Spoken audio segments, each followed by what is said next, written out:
자, 예수님께서 지금 기도하시는 이 모습을 한번 여러분들이 마음속으로 그림을 그려보시고 상상해 보시기 바랍니다. 요즘 하나님께서 계속 우리 교회에 말씀 속으로 우리를 초대하시는 것 같습니다.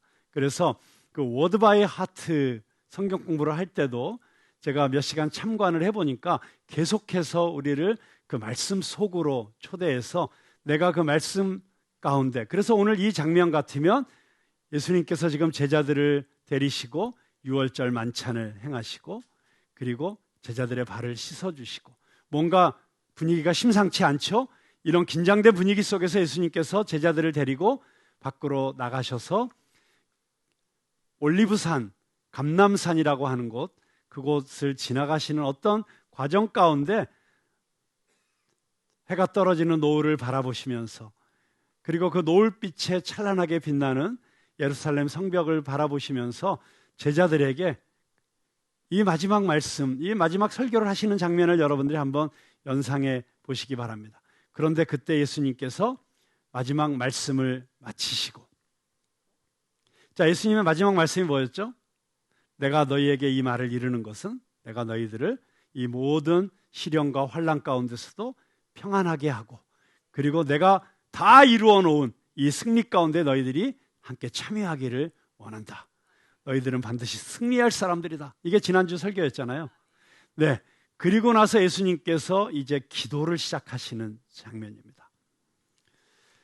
자, 예수님의 인생, 예수님의 삶 가운데 가장 특징적인 모습 가운데 하나, 가장 특별한 모습 가운데 하나가 예수님은 기도하는 분이셨다. 여러분, 예수님께서 사역을 시작할 때 뭘로부터 시작하셨죠? 네, 공생애를 시작하시기 전에 광야에 나가셔서 기도하시고 며칠 동안? 40일 동안 금식 기도하시고 시작하셨습니다. 예수님께서는 너무나도 자주 새벽 미명에 한적한 곳으로 가셔서 기도를 하셨습니다. 새벽 기도. 어떤 한국 성도님들은 왜 다른 나라에는 없는 새벽 기도를 한국 교회는 시작해가지고 이렇게 부담감을 주느냐고 컴플레인 하시지만 한국 교회가 시작한 게 아니고 이미 예수님께서 새벽 기도를 시작하셨습니다. 그런가 하면 예수님께서는 한번 기도를 시작하시면 밤이 맞도록 밤을 꼴딱 세우시면서 그래서 철야 기도. 그런가 하면 예수님께서는 예수님의 기도하는 모습을 보면서 예수님, 저에게도 기도하는 모습을, 기도를 좀 가르쳐 주십시오. 여러분 왜 그랬을까요? 왜 제자들이 갑자기 예수님에게 기도를 가르쳐 달라고 했을까요? 예수님의 제자들은 다 유대인들이었습니다. 그리고 유대인들은 하루에 몇 번씩 시간을 정해놓고 기도하는 사람들이었습니다. 어렸을 때부터 기도를 배웠습니다. 평생 기도하는 사람들이었습니다. 그렇게 기도하지 않으면 습관을 따라서 또 규례를 따라서 기도하지 않으면 유대교에서 견뎌낼 수 없는 사람들이었어요. 이미 기도를 열심히 하는 사람들이었습니다. 그럼에도 불구하고 왜 예수님께 기도를 가르쳐달라고 했을까요? 왜냐하면 예수님의 기도에는 무언가 특별한 것이 있었기 때문입니다. 자기들이 늘 일상적으로 유대교에서 가르쳐준 기도문을 반복적으로 낭독하면서 하는 그런 기도와는 다른,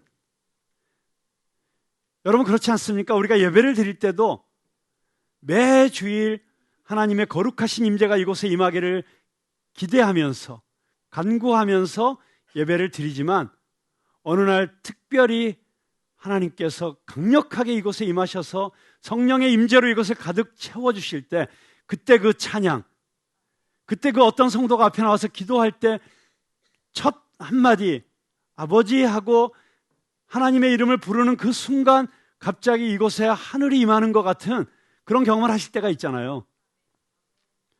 그때 그 거룩을 경험하잖아요. 예수님이 기도할 때 그 이전에 유대교 회당에서 율법을 따라서 종교적 계율을 따라서 기도하는 것과는 전혀 다른 하나님과 온전히 하나 되신, 그리고 하나님과 절대로 그 어떤 것도 끼어들 수 없는 완벽한 하나됨, 친밀함, 그 놀라운 사랑, 그것을 제자들은 옆에서 예수님의 기도하는 모습 가운데서 느낄 수 있었던 것이죠.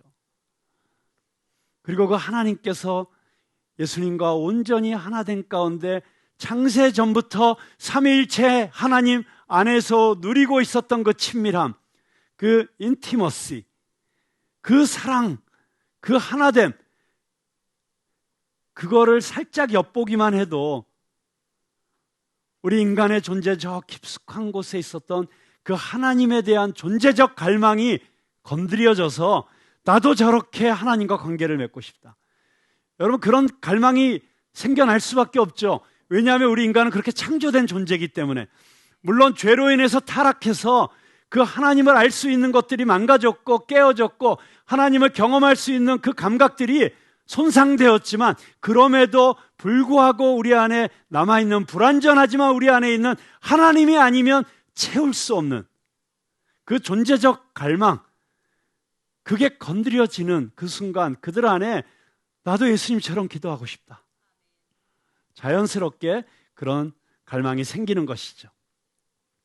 그때 예수님께서 제자들에게 우리가 주기도문이라고 알고 있는 기도를 가르쳐 주십니다. 그런데 그 기도는 제자들이 그동안 했던 기도하고는 전혀 다른 기도죠.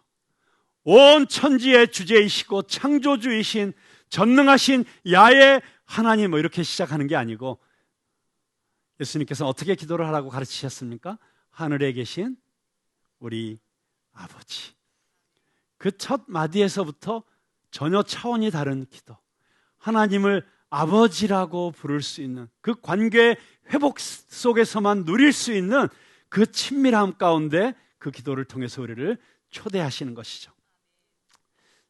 오늘 주기도문 강의하는 시간이 아니기 때문에 이 정도만 터치하고 넘어가고요.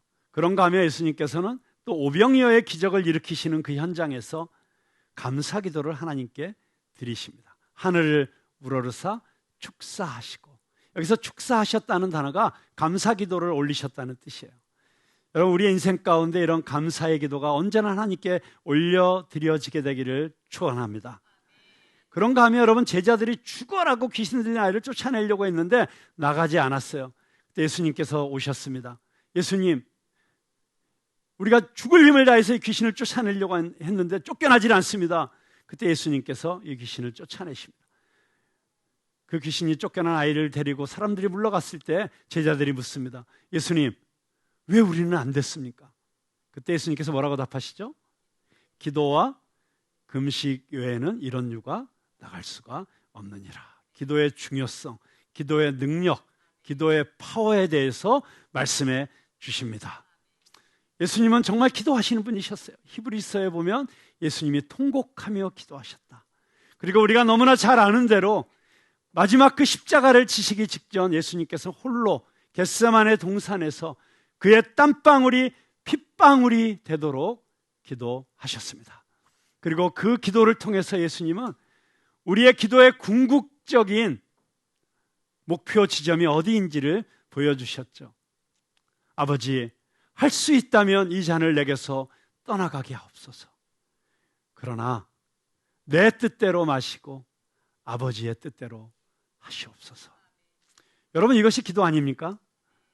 하나님 아버지께 나의 모든 것을 다 털어놓고, 그러나 그 기도 속에서 내가 일방적으로 하나님에게 털어놓고 끝나는 것이 아니라, 또는 일방적으로 내가 원하는 위시리스트를 줄줄줄줄 외운 다음에 하나님 그럼 다음에 뵙겠습니다 하고 끝내는 게 아니라, 내가 하나님 앞에 내 마음을 내어놓고, 그리고 잠잠히 하나님께서 나에게 말씀해 주시는 그 음성을 들으면서 그 기도 가운데 내 생각이 하나님의 생각과 일치하고, 내 마음이 하나님의 마음으로 가득 채워지고, 내 눈의 시각이 나의 어떤 세상적인 시각과 판단이 아니라 하나님께서 바라보시는 그 시각으로 바뀌어지고, 여러분, 우리는 기도를 통해서 바로 그런 것들을 경험하게 되는 것이죠. 자, 이런 모든 것들을 통해서 예수님께서는 우리에게 기도가 무엇인지, 그리고 왜 기도가 필요한지, 우리의 신앙생활에 있어서 하나님과의 관계 속에서 기도가 얼마나 중요하고 절대적인 것인지를 삶으로, 말씀으로 보여주셨습니다. 그리고 17장 이제 십자가를 지시기 직전 이 마지막 기도를 이렇게 길게 드리시면서 당신의 사역에, 이 땅에서의 사역에 그 마무리를 기도 가운데 보여주시고 계시는 것입니다. 자, 17장의 중보기도. 자, 우리는 대제사장은 중보기도 하시는 분들이잖아요. 백성들을 대신해서 하나님 앞에 나아가고 하나님과 사람 사이를 연결시키고 화해시키는, 죄로 인해서 하나님 앞에 나갈 수 없었던 사람들을 대신해서 하나님 앞에 나아가는, 그래서 대제사장의 사역은 중보의 사역이지 않습니까? 자, 그 중보기도의 모본이 27장인데 이 17장에서 크게 보면 세 부분으로 나눌 수가 있습니다. 1절부터 9절까지는 예수님께서 누구를 위해서 기도하실까요? 놀랍게도 자기 자신을 위해서 기도하십니다. 여러분, 여기서 우리가 한 가지 굉장히 중요한 사실을 발견해야 됩니다. 우리는 기도할 때 누군가 교회를 위해서 기도하고 나라와 민족을 위해서 기도하고 가족을 위해서 기도하고 내 이웃을 위해서 기도해야 된다고 생각하지만 나 자신을 위해서 기도하는 것에 대해서는 이기적이라고 생각하고 또는 기복적이라고 생각하고, 그래서 나 스스로를 위한 기도에 대해서는 어떻게 보면 그냥 적당히 하고 지나가든지 짧게 하고 지나가는 그런 성향을 가지신 분들도 있는 것 같습니다. 그런데 예수님의 기도를 보면 그렇지 않습니다. 예수님은 먼저 예수님 자신을 위해서 기도하십니다. 중보기도의 첫 번째 대상은 자기 자신이라는 사실을 잊지 마시기 바랍니다. 자, 그 자기 자신을 위해서 예수님께서 어떻게 기도하시는지에 대해서는 조금 이따 자세히 살펴보기로 하고요. 두 번째 대상은 제자들을 위해서 기도하십니다. 예수님께서 3년 동안 선택하시고 함께 지내시고 천국 복음을 가르치시고 훈련시키신 바로 그 제자들, 그리고 이제 예수님께서 십자가에 달리시고 부활하시고 승천하신 이후에는 예수님께서 이 땅에 오셨던 그 온 세상의 잃어버린 영혼들을 구원하여 하나님께 돌아오게 하는 이 귀한 사역을 맡길 이 제자들을 위한 중보기도를 하십니다. 그리고 세 번째 20절부터 끝절까지 보면 아직 예수님의 제자들이 아니지만 이제 예수님을 앞으로 믿게 될 세상 사람들을 위한 기도를 하고 있습니다. 그래서 여러분 이 순서를 잘 보세요. 먼저는 자기 자신을 위해서, 그 다음에 나와 가장 가까운 하나님께서 나에게 맡겨주신 사람들을 위한 기도, 그리고 거기서 끝나는 것이 아니라 그 기도가 마지막으로는 온 세상 사람들을 향한, 열방과 세계를 향한 기도로 확장되어져 가야 됨을 예수님께서는 이 한 장 안에서 보여주시고 계십니다. 자, 예수님께서 이제 자기 자신을 위한 기도를 하시는데 그 기도의 내용이 또 어떻게 보면 조금 오해할 수 있는 그런 기도를 하시고 계십니다. 뭐라고 기도하시죠? 1절 한번 읽어볼까요? 같이 시작. 예수께서 이 말씀을 하시고 눈을 들어 하늘을 우러러 이르시되 아버지여 때가 이르렀사오니 아들을 영화롭게 하사 아들로 아버지를 영화롭게 하게 하옵소서. 자, 첫 번째 기도는 뭐냐면 아들을 영화롭게 해달라는 기도입니다. 나를 영화롭게 해주십시오. 여러분 이런 기도 해본 적 있으세요? 제 삶이 영화로운 삶이 되게 해주십시오. 왠지 그렇게 기도하면 세상적인 것 같고 속물적인 것 같고, 그래서 그런 기도는 거의 저도 안 해본 것 같고 아마 여러분들도 해보지 않았을 것 같아요. 그런데 이 말씀이 너무나도 놀라운 기도라는 사실을 우리는 발견하게 됩니다. 예수님께서는 왜 자신을 영화롭게 해달라고 기도하셨나요? 거기에 보면 그 이유가 정확하게 바로 나오고 있죠. 아버지께서 나를 영화롭게 하심으로 제가 아버지를 영화롭게 하게 하여 주십시오.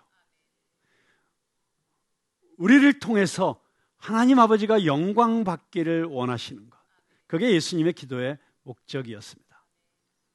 자, 그런데 그 영화롭게 된다는 것이 무엇인가? 우리는 이 요한복음 전체의 맥락에서, 그리고 이 17장 안에서, 그리고 17장 이후에 이어지는 이 모든 역사적 사건들을 통해서 예수님께서 자신을 영화롭게 해달라고 하는 것은 내가 이제 세상 모든 사람들이 부러워하는 높은 자리에 올라가고 엄청난 권력과 명예를 손에 쥐고 그리고 내가 마음대로 쓸 수 있는 엄청난 재산을 형성하고 이런 차원이 아닌 건 알 수 있잖아요. 그냥 봐도. 예수님께서 지금 내가 아버지를 영화롭게 하기 위해서 저를 영화롭게 해 주십시오. 저를 그 영광된 자리에 있게 하시고 저로 그 영광을 보게 하여 주십시오.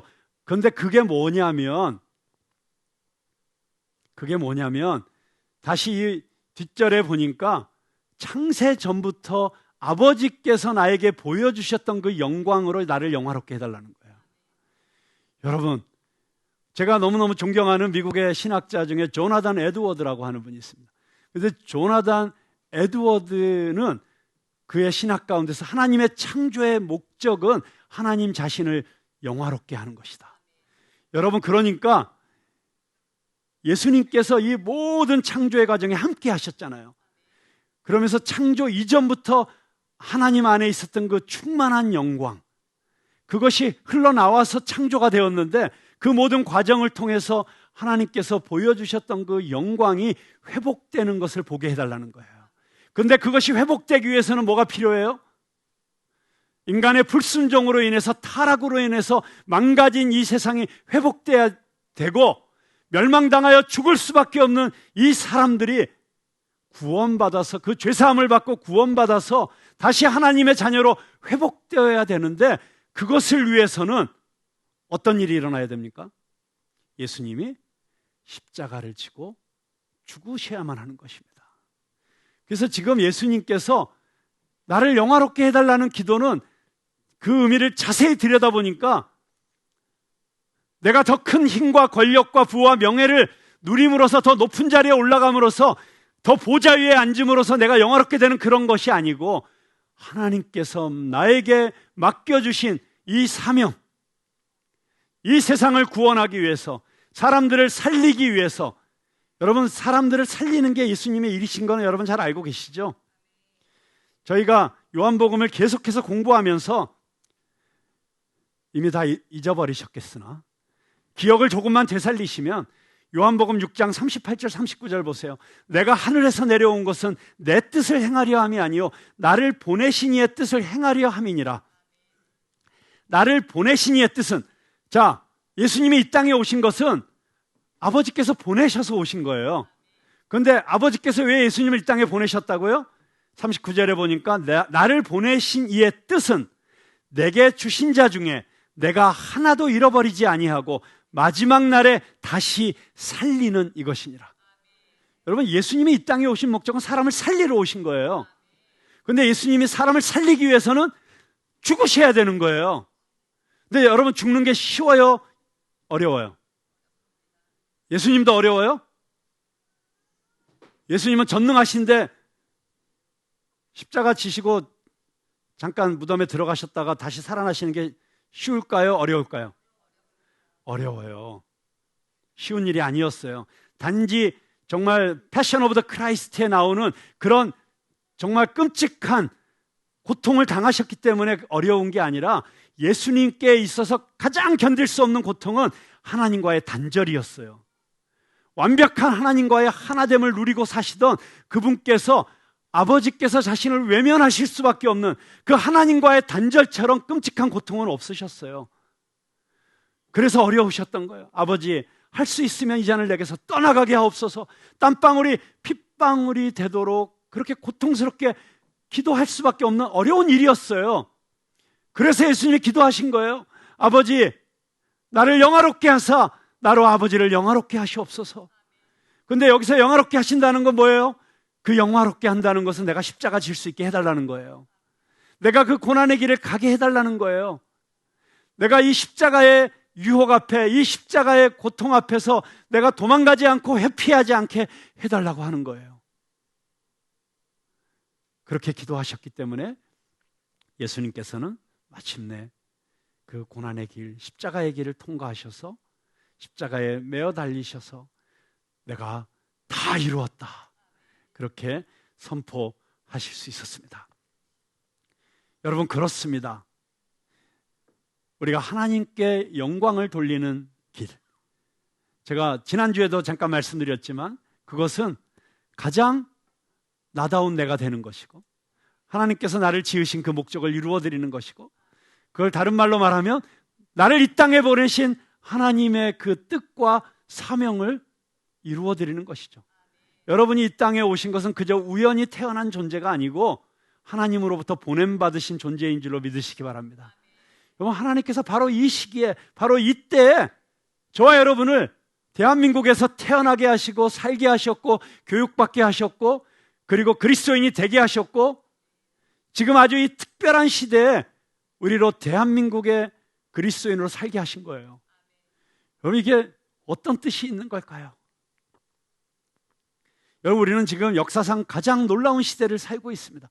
우리 아까 박지영 권사님 기도하시면서 정말 이 어려움에 처해 있는 이 정말 쉽지 않은 만만치 않은 시간들을 통과해야 되는 우리 대한민국을 위해서 간절히 기도했습니다만 여러분 정말 어렵죠. 쉽지 않습니다. 특히 젊은이들에겐 만만치 않은 현실이 우리를 힘들게 하고 있고 우리 청년들을 어떻게 도와줘야 될까 참 생각하면 막막하고 답답할 때가 한두 번이 아닙니다. 그런데 제가 한 20년부터 그런 느낌을 받아요. 한 20년 전부터 신문을 보면 계속 이 나라는 망해가고 있어요. 계속 점점 더 어려워져요. 계속 상황이 더 불리해져요. 그런데 길게 보니까 역사상 또 이런 시대가 없었어요. 굉장히 역설적이고 모순적인 시대를 우리는 살아가고 있어요. 지금 당장 눈앞에 있는 환경을 보고 상황을 보면 정말 너무너무 어려운데 그런데 그런 와중에도 전 세계의 사람들이 한국을 바라보고 좋아하고 한국 노래를 부르기 위해서 한국말을 공부하기 시작했고 그리고 정말 한국의 기업들이 전 세계 모든 곳에 나가서 국위를 선양하고 있고 한국이 가지고 있는 잠재력과 이상이 이때처럼 어마어마해진 적이 없었다. 얼마 전에 어떤 목사님이 저한테 이런 얘기를 하는데 공감이 되더라고요. 전에는 전 세계 어디를 가든지 한국 사람들은 한국인이기 때문에 어떤 그 이권, 이점을 누리기보다는 스스로 뭔가를 더 남들보다 잘해서 뛰어남으로써 그 사람이 잘 됨으로써 오히려 오, 한국이란 나라가 있었어? 뭐, 야, 대단하네. 뭐 이렇게 개인의 힘으로 뚫고 나왔어야만 했다면 지금은 내가 한국인이라는 사실 때문에 내가 가진 것보다 훨씬 더 크고 많은 일을 할 수 있는 역사상 유일한 시대를 살고 있다. 그래서 이제 우리는 세계로 나가야 된다. 뭐 이런 얘기를 했는데 상당히 공감을 했습니다. 이 자리에 오늘 보니까 지금 베트남에서 K-팝과 문화를 통해서 선교하고 계신 우리 박정환 선교사님도 와 계신데 제가 직접 가보지는 못했습니다만 오래전부터 한국의 K-팝 가수들을 초청해서 콘서트를 하고 그때 베트남 청년들이 수천 명, 수만 명 막 이렇게 몰려온다면서요. 뭐 이런 시대가 되었습니다. 우리 또 너무 놀랍게도 지금 도미니카 리퍼블릭에서 선교를 하고 계시는 우리 박광철 목사님과 사모님이 또 오셨는데요. 사실 이런 날은 제가 또 성령의 인도하심을 따라서 과감하게 제가 아무리 열심히 설교를 준비했어도 우리 박광철 목사님 또 박종암 선교사 이렇게 선교 현지에서 오신 분들의 선교 보고를 듣는 게 어쩌면 더 생생한 하나님의 역사를 우리가 경험하는 시간이 될 수도 있는데 아직 저도 전통적이고 보수적인 장로교 통합층 목사라서 일단 정해진 건 하고 뭐 이러고 있습니다만은 근데 도미니카 리퍼블릭에서 일어나고 있는 정말 하나님의 역사 중남미에서 남미에서 아프리카에서 또 우리 마다가스카르에 가서 영화를 찍고 온 우리 신미식 작가님도 또 저 뒤에 앉아 계시는데 정말 우리 신 작가님은 돌아오신 지 일주일도 안 돼서 벌써 마다가스카르가 그리워지고 있다. 내가 미쳤나 뭐 이런 거를 인스타그램에 올리셨더라고요. 근데 정말 전 세계로 우리가 복음을 전하러 나갈 수 있는 그리고 한국 사람으로서 한국인에게 주신 특별한 어떤 것을 가지고 우리가 복음을 전할 수 있는 이런 시대를 살고 있는 이 21세기에 우리가 한국 사람으로서 보냄을 받았다. 그게 무슨 뜻일까? 그게 도대체 나에게 주시는 하나님의 메시지는 무엇일까? 그것을 발견하고 깨달으면 우리의 삶이 하나님을 영화롭게 하는 삶이 될 줄로 믿습니다. 여러분, 그렇습니다. 정말 하나님의 사람들은 그렇게 복음 안에서 예수 그리스도를 만나면서 이전에는 목적도 없이 살았지만, 내 삶의 의미가 뭔지도 모르고 방황했지만, 이제 예수 그리스도 안에서 새롭게 발견되어진 내가, 예수 그리스도께서 나에게만 주신 바로 그 표대를 향하여 달려가는 삶, 그게 우리 모든 그리스도인의 삶이 되어야 될 줄로 믿습니다. 사도 바울도 그래서 사도행전 20장 24절에서 이렇게 고백하고 있지 않습니까? 내가 달려갈 길과 주 예수께 받은 사명, 곧 하나님의 은혜의 복음을 증언하는 일을 마치려 하면은 나의 생명조차 조금 더 귀한 것으로 여기지 아니하노라. 여러분, 우리는 이 사도 바울의 고백 가운데 무엇을 발견하고 배울 수 있습니까? 우리가 진정으로 이 땅에 태어난, 살아가고 있는 의미와 목적을 깨닫게 되면, 그러면 내 생명조차도, 내 생명을 바쳐도 아깝지 않은, 그런 가장 소중하고 가치 있는 내 삶의 목표가 생긴다는 것입니다. 여러분, 어떤 목사님이 이런 설교를 했는데 제가 너무 공감을 했던 적이 있어요. 우리가 행복한 삶, 여러분 다 행복하고 싶으시죠? 근데 행복한 삶을 살기 위해서는 두 가지가 꼭 필요하다는 거예요. 첫째는 내가 죽을 만큼 사랑하는 사람이 있어야 된다. 여러분, 사람은 사랑하면서 행복하게 되거든요. 사랑받는 것보다 사랑하는 것이 더 행복하다고. 여러분, 내 모든 것을 주어도 아깝지 않은, 그렇게 사랑하고 싶은 누군가가 있으십니까? 행복한 거죠. 그렇죠? 부부간에 서로 그렇게 사랑하면 얼마나 좋겠어요. 왼수. 너무 당황해서 아니 네 글자 평생 왼수. 유명한 TV의 장면이 있지 않습니까? 근데 그렇게 왼수로 살아가는 것이 아니라, 어쩔 수 없이 살아가는 것이 아니라, 마지못해 어쩔 수 없이 견뎌내는 것이 아니라, 정말 내 모든 것을 줘도 아깝지 않을 만큼 사랑하며 살 수 있는 대상이 있어야 된다. 두 번째는 내 생명을 바쳐도 아깝지 않을 일이 있어야 된다. 여러분, 그 일을 발견하시고 그 사람을 발견하는 축복을 누리실 수 있게 되길 바랍니다. 예수님은 바로 그런 삶이 어떤 삶인지를 우리에게 보여주신 거예요. 그리고 예수님을 따라서 살았던 사람들은 다 그렇게 살았던 거예요. 여러분, 예수 그리스도 안에서 내 생명을 다 바쳐도 아깝지 않은 사명을 발견하시게 되시기를 다시 한번 주님의 이름으로 축원합니다. 그러면 의미가 있는 거예요. 좀 어려워도 괜찮아요. 돈 없어도 괜찮아요. 배고파도 괜찮아요. 굶어도 괜찮아요. 사람들에게 손가락질 받고 모함당하고 쟤는 왜 저래 소리 들어도 괜찮아요. 이게 내 사명이기 때문에, 이 사명을 나에게 주신 분이 하나님이시기 때문에, 그 아버지의 일을 이루어 드리는 것, 그것이 하나님을 영화롭게 하는 것이고, 하나님을 영화롭게 하고 내 삶을 통해서 하나님의 이름을 영광스럽게 하는 것이 내 인생의 가장 중요한 목적이기 때문에, 그 가장 중요한 목적을 이루기 위해서 그 나머지 것은 사도 바울이 얘기한 것처럼 배설물처럼 여길 수 있는 것이고, 내 생명조차도 조금도 아깝지 않은 것이고, 내 모든 물질을 다 쏟아부어도 행복한 것이고, 내 열정과 시간을 쏟아부을 수 있음에 감사한 것이고, 여러분, 그렇게 살아갈 수 있게 되길 바랍니다. 그리고 그런 사람들이 모여서 함께 기뻐하고 교제하고 일주일 동안 세상 속에서 그렇게 살다가, 근데 그렇게 살다가 또 힘들 때도 있고 지칠 때도 있거든요. 그리고 상처받을 때도 있고, 그러면 다시 이곳에 와서 다시 함께 예배드리면서 다시 거룩한 하나님의 임재 가운데서 하나님의 영광을 보고 그 영광을 바라보면서 다시금 힘을 얻어서 이 세상으로 다시 돌아가는, 그 그게 교회인 거죠.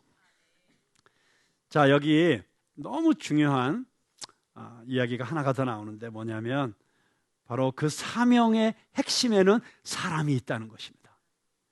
여러분, 예수님께서 이미 말씀하셨잖아요. 예수님은 계속 반복해서 얘기하고 계세요. 제가 요한복음을 다시 읽어보고 다시 읽어보니까 완전히 예수님은 반복의 대가세요. 사실 오늘 여기 나온 얘기들 중에 처음 나온 얘기 하나도 없어요.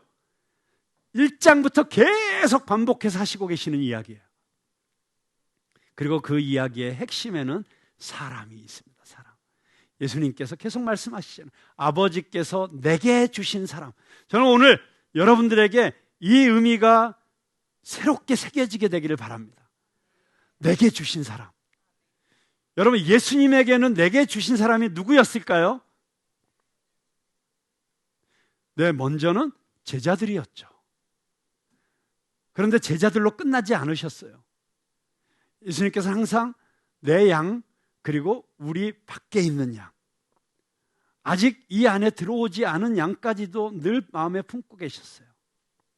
예수님께서는 오병이어의 기적을 베푸시면서 그 자리에 있는 5,000명, 아니 2만 명의 사람들에게 그 양식을 나누어 주셨지만 그걸로 끝나기를 원하지 않으셨고 계속해서 이 생명의 잔치가 세상 끝까지 퍼져나가기를 원하시고 계셨어요. 이곳에서 끝나서는 안 되는 거예요. 그래서 이 오병이어의 잔치가 어떤 의미를 가지고 있는지를 어느 날 깨달았던 미국의 한 목사님이 성찬식을 집례하시면서 이런 일을 하셨다고 합니다. 여러분, 우리 교회는 그렇게 안 하지만 대개의 교회는 성찬식 할 때 분잔위원이라는 게 있어요.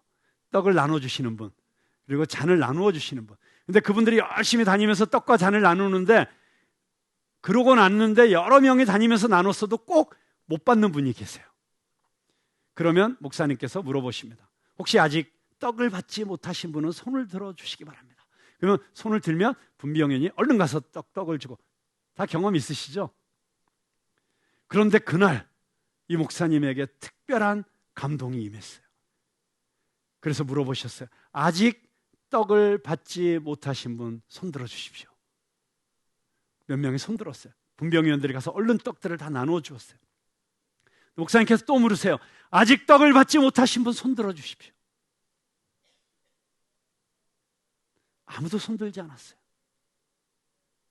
그럼 다음 순서로 넘어가셔야 되잖아요. 근데 목사님이 더 큰 목소리로 물어보셨어요. 아직 떡을 받지 못하신 분 손 들어주십시오.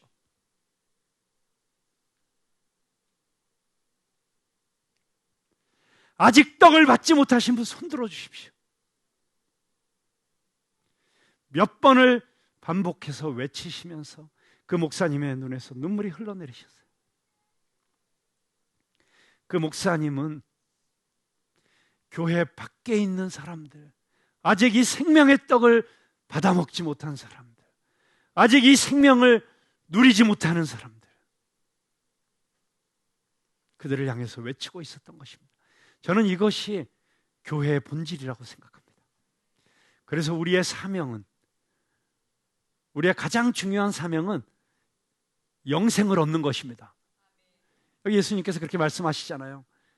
내가 아버지를 영화롭게 하는 이 때가 되었는데 내가 십자가를 짐으로 이 고난의 길을 통과하여 하나님께 영광을 올려드리고자 하는 궁극적인 목적은 너희들로 하여금 영생을 얻게 하려는 것이다. 너희들을 살리려는 것이다. 근데 그 영생이 뭔지 알아? 그것은 참 하나님이신 나의 아버지를 아는 것이다. 여러분, 하나님을 아는 것이 영생이에요. 영생이라는 것이 불로장생을 말하는 게 아니에요. 이 땅에서 200살, 300살 안 죽고 사는 게 영생이 아니고, 영생은 전혀 다른 차원의 생명을 얻는 거예요. 근데 그 다른 차원의 생명은 생명의 떡이신 예수님을 먹는 거예요. 예수님을 마시는 거예요. 그래서 하나님을 아는 거예요. 하나님과의 새로운 관계 속으로 들어가는 거예요. 그래서 호세아 선지자가 그렇게 이스라엘 백성들을 향해서 오라, 우리가 여호와를 알자. 우리가 힘써 여호와를 알자. 여러분, 그래서 우리 인생의 가장 중요한 사명은 하나님을 아는 거예요. 그런데 그 하나님을 안 사람들의 그 다음 사명이 뭔지 아세요? 아직 이 하나님을 알지 못하는 사람들에게 하나님을 알리는 거예요. 하나님이 어떤 분이신지, 그 하나님의 마음이 어떠하신지. 그래서 우리는 하나님을 더 잘 알아야 돼요. 하나님을 올바로 알아야 돼요. 하나님을 형식적으로 어떤 종교적인 그런 모습으로 알아서는 안 돼요. 하나님을 나의 아버지로 알아야 돼요. 그 아버지가 나를 향해서 어떤 마음을 갖고 계신지, 그 아버지가 나를 향해서 지금 어떤 눈으로 바라보고 계신지 아실 수 있게 되길 바랍니다.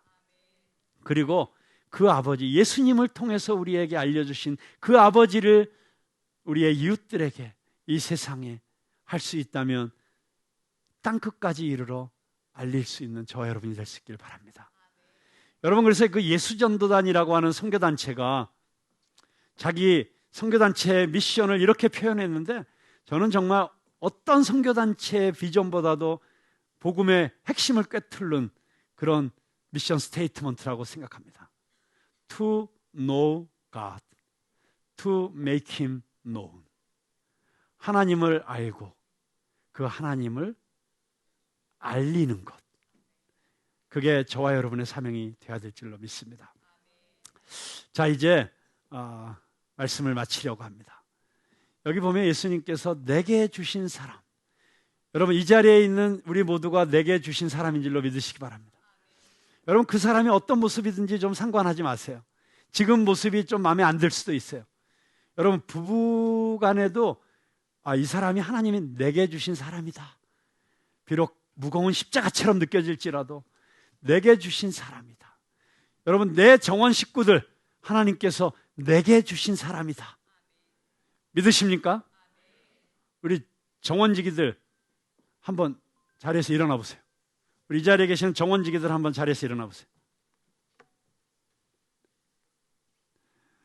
네, 우리 정원 식구들, 우리 정원지기들 향해서 박수 한번 주시기 바랍니다.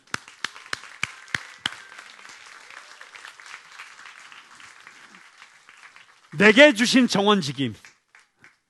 그런가 하면 이 정원지기들은, 이 정원 식구들이 하나님께서 내게 주신 사람이라는 생각을 가지셔야 됩니다. 목회자로서 저는 다시 한번 하나님께서 내게 주신 우리 푸른나무교회 성도들을 생각합니다. 와, 하나님께서 정말 이런 특별한 사람들을 주셨구나. 특별히 어제 우리 새가족 환영회가 있었어요. 근데 그 새가족 환영회를 보면서 저는 다시 한번 우리 푸른나무교회의 사명을 생각하게 되었습니다.